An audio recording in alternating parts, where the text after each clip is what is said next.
Você já reparou como algumas frases parecem mais impactantes e até mais bonitas do que outras? Isso acontece por um motivo bem simples: figuras de linguagem, ou seja, ferramentas para dar mais ênfase e beleza à comunicação. E não dá para esquecer, é um assunto muito cobrado em provas. Então, entender como as figuras de linguagem funcionam pode te dar uma vantagem enorme na hora de responder as questões de interpretação de texto. Você está no canal Português Sem Enrolação. Eu sou a professora Liz e a minha missão é ajudar. Figuras de linguagem são recursos que deixam os textos mais expressivos e impactantes, explorando o significado e a escolha das palavras para criar efeitos marcantes na comunicação.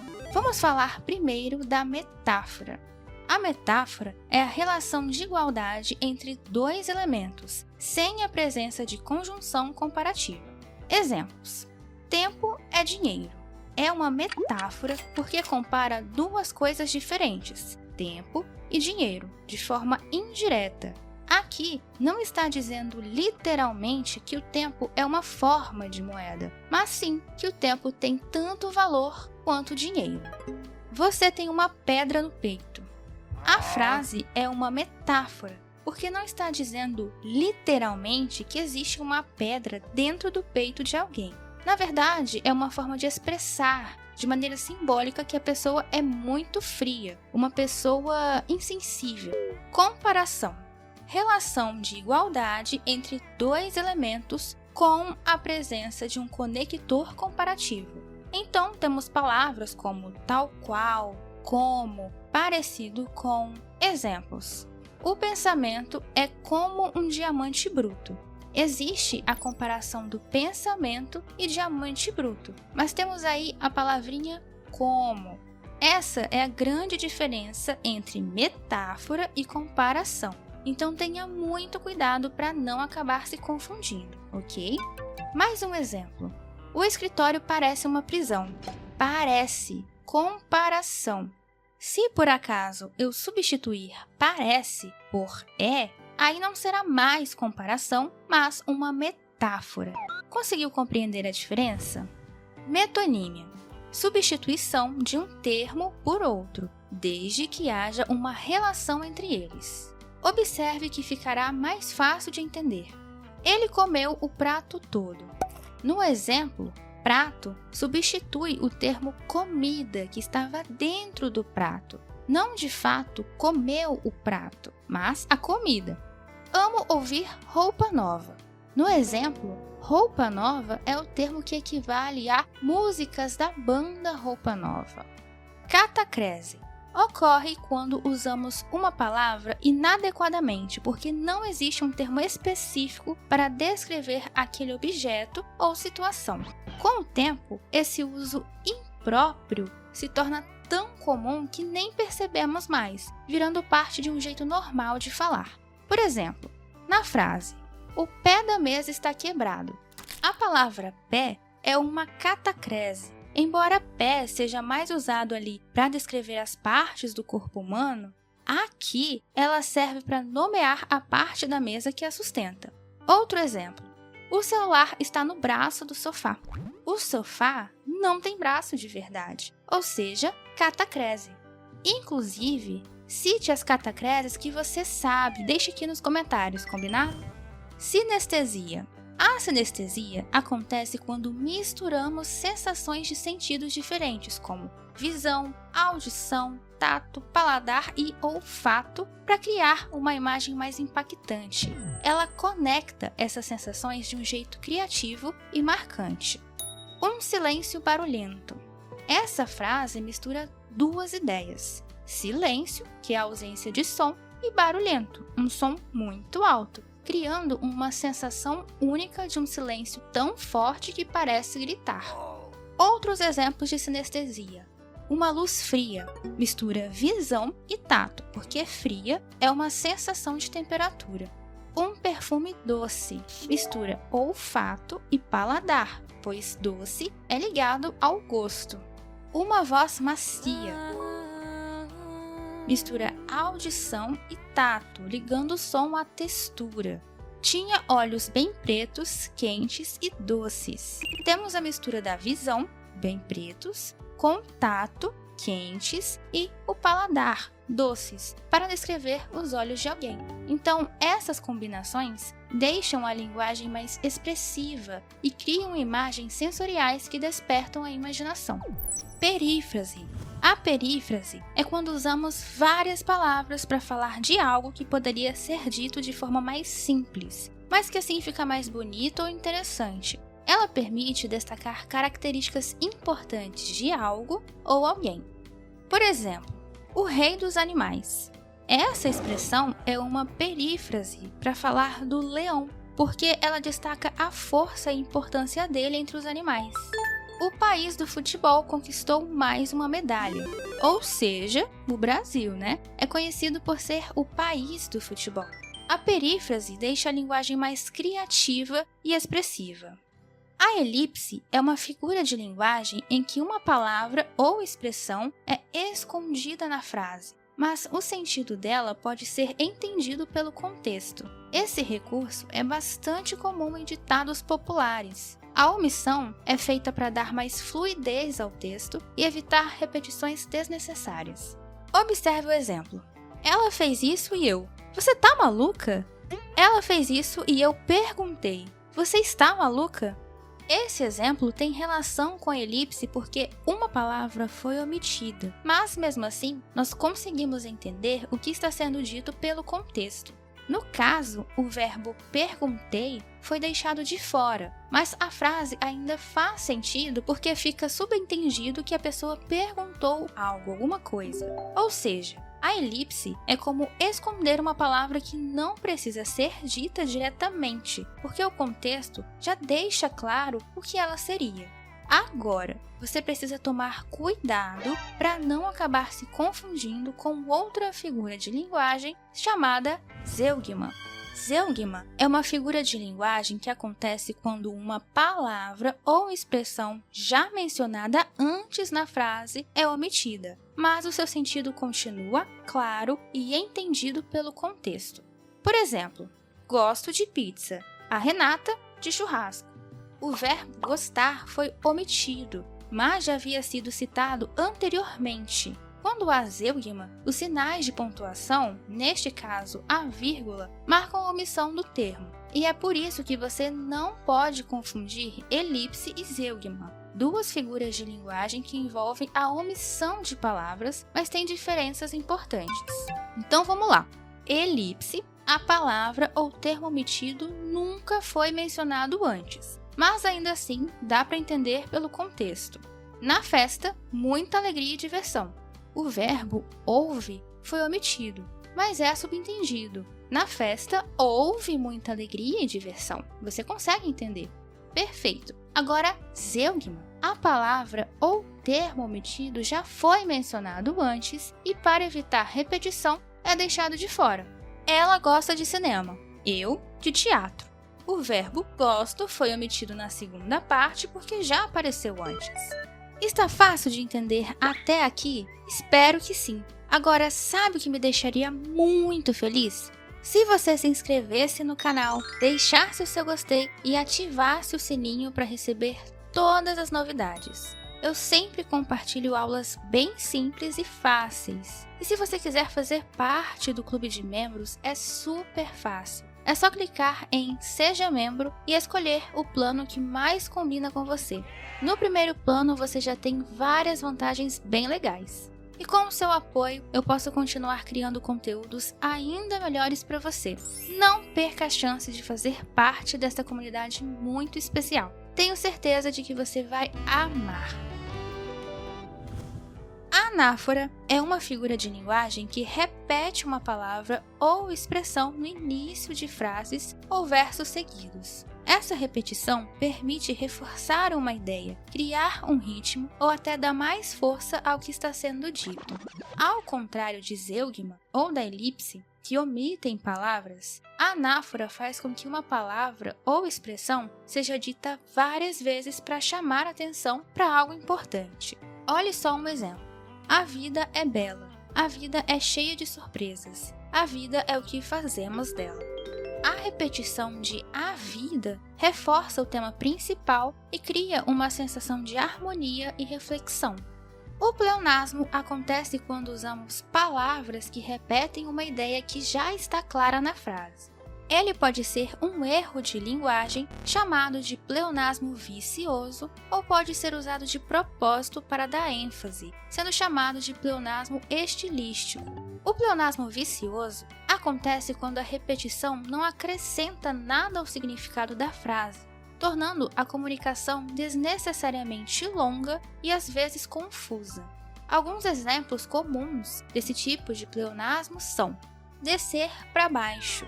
O verbo descer já indica a direção para baixo, então para baixo é redundante. Se vai descer, vai ser para baixo. Gelo frio. Todo gelo é frio, então a palavra frio não precisa ser dita. Surpresa inesperada. Se é uma surpresa, já é algo inesperado.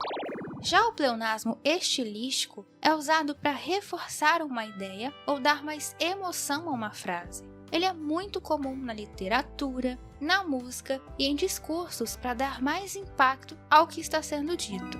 Por exemplo, eu vi com os meus próprios olhos. Aqui, a repetição ajuda a enfatizar que a pessoa realmente presenciou algo. Chorou um choro profundo. A repetição destaca a intensidade do choro. Subiu lá no alto da montanha. Dá uma sensação maior de altura e destaque. Saber a diferença entre esses dois tipos de pleonasmo é importante para evitar erros na fala e na escrita. Enquanto o pleonasmo vicioso deve ser evitado para tornar a comunicação mais objetiva, o pleonasmo estilístico pode ser uma ferramenta útil para dar mais força à mensagem. Evitar pleonasmos viciosos ajuda a tornar a comunicação objetiva. Prefira frases diretas. Varie o vocabulário, você pode usar sinônimos para evitar repetições e, claro, mantenha a simplicidade. Textos curtos e objetivos são mais fáceis de entender. Anacoluto. O anacoluto é um jeito diferente de construir frases que acontece muito quando falamos no dia a dia. Ele ocorre quando começamos uma ideia, mas depois seguimos um caminho diferente na frase, deixando um pedaço solto, sem ligação com o restante. Isso pode acontecer porque pensamos mais rápido do que falamos, e no meio do caminho mudamos de ideia ou simplesmente esquecemos como íamos terminar a frase. Meu irmão, ele ama futebol. O termo meu irmão começa a frase, mas depois não se encaixa perfeitamente com o restante aqui. O anacoluto é muito comum na linguagem falada e no jeito informal de escrever. Também pode ser encontrado em poesias, músicas e até na literatura, pois dá mais naturalidade e emoção ao texto. A hipérbole é uma forma de exagerar algo para dar mais emoção ou impacto ao que estamos dizendo. Ela é muito usada no dia a dia, em conversas, músicas, filmes e até na literatura. O objetivo é enfatizar uma ideia, deixando-a mais expressiva. Estou morrendo de sono. A pessoa não está realmente morrendo, mas quer dizer que está com muito sono. Já falei isso 1 milhão de vezes. É impossível alguém repetir algo 1 milhão de vezes, mas isso reforça que a pessoa já disse isso muitas vezes. Chorei um rio de lágrimas. Ninguém pode chorar um rio inteiro, mas essa expressão mostra que a pessoa chorou bastante. A hipérbole deixa a comunicação mais interessante e expressiva. Se alguém disser apenas estou com fome, parece algo normal, mas se disser estou morrendo de fome, a frase fica mais intensa e chamativa. Você conhece alguma música que usa hipérbole? Ou você mesmo costuma exagerar nas suas falas do dia a dia? Deixe nos comentários. Litotes. A litotes é uma forma sutil de expressar uma ideia afirmando o contrário por meio da negação. Em vez de dizer algo diretamente, usamos a negação para suavizar ou até dar um tom irônico à frase. Essa figura de linguagem é muito usada em conversas do dia a dia e em situações em que queremos ser mais educados ou discretos. Por exemplo, não está ruim significa que algo está bom, mas nem tão bom assim, né? De forma suave. Ele não é bobo. Indica que ele é inteligente, sem dizer isso diretamente.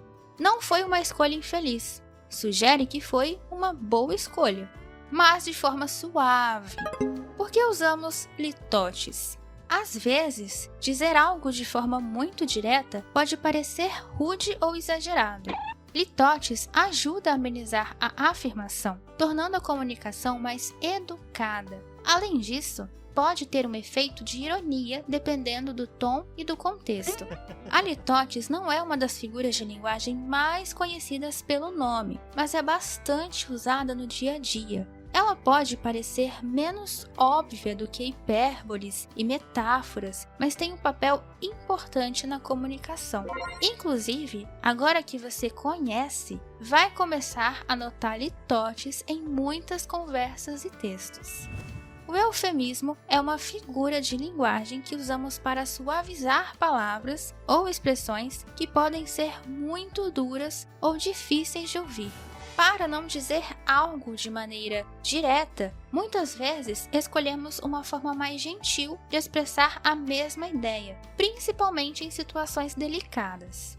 Exemplos: o cachorro nos deixou. Usamos nos deixou para falar de uma pessoa, um animal que faleceu, em vez de dizer morreu, que pode ser mais doloroso. As pessoas também falam: ele foi descansar, ele foi morar no céu. Mais um exemplo: ela está enfrentando dificuldades. Em vez de dizer que alguém está quebrado ou falido, usamos enfrentando dificuldades para suavizar a situação. O eufemismo é muito útil quando queremos evitar palavras que podem magoar ou chocar alguém. A ironia é uma figura de linguagem que usamos quando queremos dizer o oposto do que realmente pensamos, geralmente para fazer uma crítica, destacar algo engraçado ou até provocar. Muitas vezes é percebida pelo tom da voz ou pelo contexto, já que as palavras ditas não correspondem exatamente à realidade. Por exemplo: ah, que dia maravilhoso para um piquenique, dito em um dia de chuva. A ironia está no fato de que claramente aquele não é um bom dia para um piquenique, mas a frase sugere o contrário. Que ótimo! Perdi o ônibus novamente. O uso da palavra ótimo aqui está completamente fora de lugar, já que perder o ônibus é algo ruim. Mas a ironia está em como a palavra positiva é usada para expressar frustração. Então é um jeito de mostrar inconformismo ou até ironizar situações sem ser agressivo. Prosopopeia. A prosopopeia, também conhecida como personificação, é uma figura de linguagem que atribui características ou ações humanas a coisas que não são humanas, como objetos, animais ou até mesmo ideias. Quando usamos a prosopopeia, fazemos com que algo inanimado ou abstrato ganhe vida, como se tivesse sentimentos, atitudes ou qualidades próprias dos seres humanos. Isso ajuda a deixar a linguagem mais expressiva e cria imagens mais vívidas na mente de quem lê ou ouve. O vento cantava entre as árvores. O vento, que é um fenômeno natural, é tratado como se pudesse cantar, o que é uma ação humana. A montanha olhava para o horizonte. A montanha é descrita como se tivesse um olhar, uma característica humana. O relógio gritou para me apressar. Um objeto, como o relógio, é descrito com a capacidade de gritar, atribuindo-lhe uma ação humana para transmitir a ideia de que o tempo está passando rapidamente. Esse recurso é muito usado na literatura, nas fábulas, que são histórias curtas, geralmente com animais como personagens, em campanhas publicitárias e até no dia a dia, quando queremos dar um toque mais criativo ao que dizemos. O autor consegue tornar o texto mais envolvente usando a prosopopeia. Se, por exemplo, o autor disser que o rio chorou, isso cria uma imagem mais profunda do que simplesmente dizer que o rio transbordou. Eu acho bem poético. E você, o que acha? Gosta dessa forma de falar mais poética? A antítese é uma figura de linguagem que coloca palavras ou ideias opostas próximas uma da outra para destacar suas diferenças e criar um contraste. Essa técnica é muito usada para reforçar uma mensagem ou para fazer o leitor refletir sobre a oposição entre os conceitos. O amor é doce, o ódio é amargo. Neste caso, a antítese é entre o doce e o amargo, palavras opostas, usadas para contrastar os sentimentos de amor e ódio. A vida é feita de altos e baixos. Aqui, a frase utiliza os opostos, altos e baixos, para mostrar a variação da vida, com momentos bons e ruins. A luz da manhã e a escuridão da noite se encontram no horizonte. A antítese entre luz e escuridão destaca a diferença entre o dia e a noite, os dois períodos que representam extremos do tempo e da visão. Perceba que a antítese é uma maneira eficaz de criar impacto e chamar atenção para um ponto importante. Ela é muito útil para mostrar a complexidade da vida, das emoções humanas e das situações. Ela também pode ser um recurso de reflexão. Ao contrastar opostos, podemos perceber melhor como eles se relacionam, como a felicidade pode coexistir com a tristeza ou como o amor pode estar ligado ao ódio.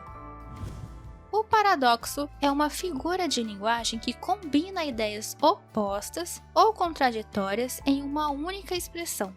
À primeira vista, pode parecer que a frase não faz sentido, mas ao refletir sobre ela, percebemos haver uma verdade ou uma ideia mais profunda por trás dessa contradição.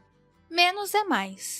Essa frase pode parecer contraditória à primeira vista, já que normalmente associamos mais a algo melhor ou mais completo. Porém, o paradoxo sugere que, em certas situações, a simplicidade, menos, pode ser mais eficaz ou valiosa do que a complexidade, mais. Vivo sem viver em mim. Esse verso é um exemplo clássico.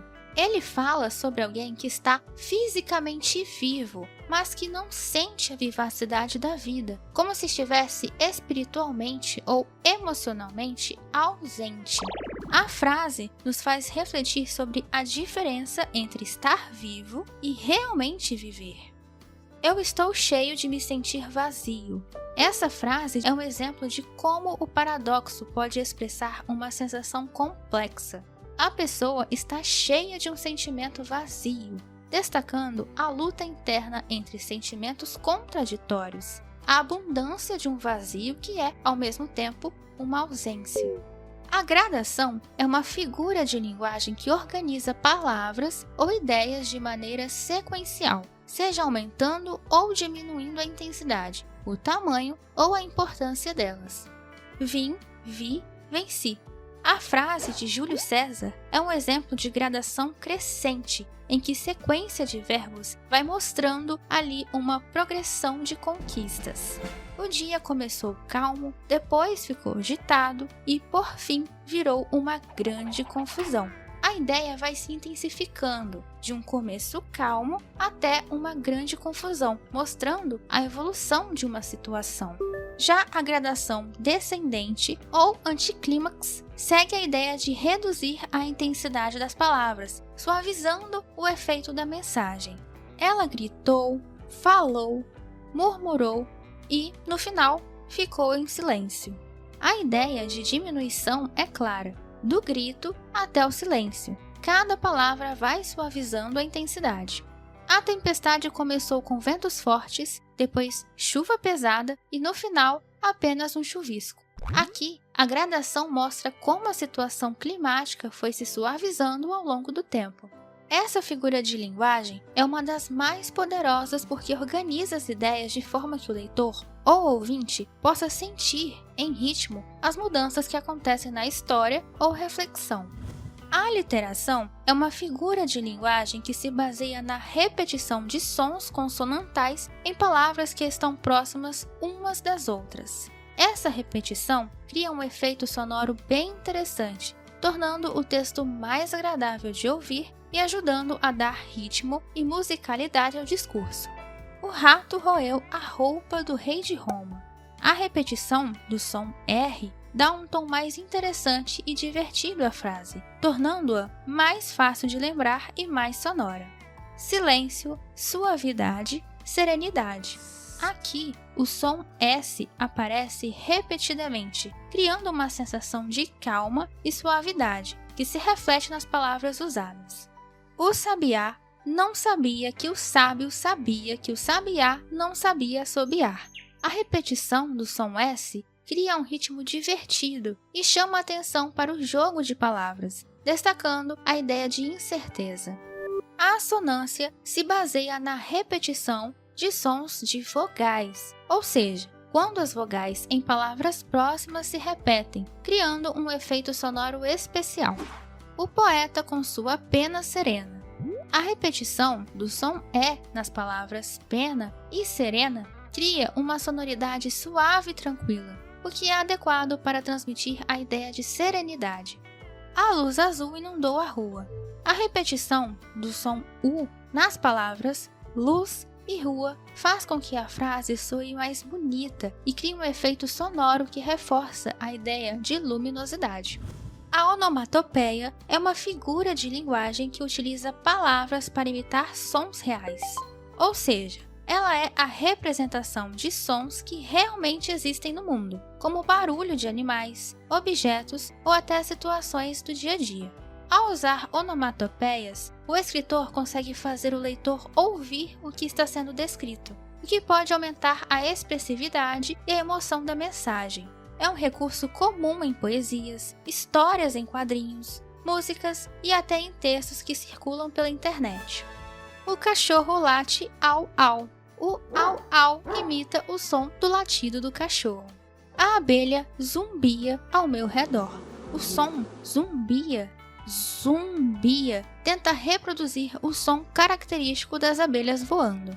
Há muitos outros sons que a onomatopeia pode representar. Som de espirro, atim, som de alguém batendo a porta, toque toque, som de choro, buá, som de tosse, cofe cofe, som de gargalhada, ha ha ha ha ou kkkk. Esses sons ajudam a criar uma atmosfera realista no texto. Paronomásia, figura de linguagem que usa palavras parecidas na pronúncia, mas com significados diferentes. Onde reina a desordem, a ordem desaparece. As palavras desordem e ordem têm significados opostos, mas a sonoridade parecida entre elas destaca a ideia de contraste entre os dois conceitos. José é um cavaleiro da fazenda muito cavalheiro. A repetição do som cria uma sonoridade agradável. Usar palavras com sonoridades parecidas e significados distintos é uma maneira criativa de transmitir mensagens de forma envolvente, divertida e até poética.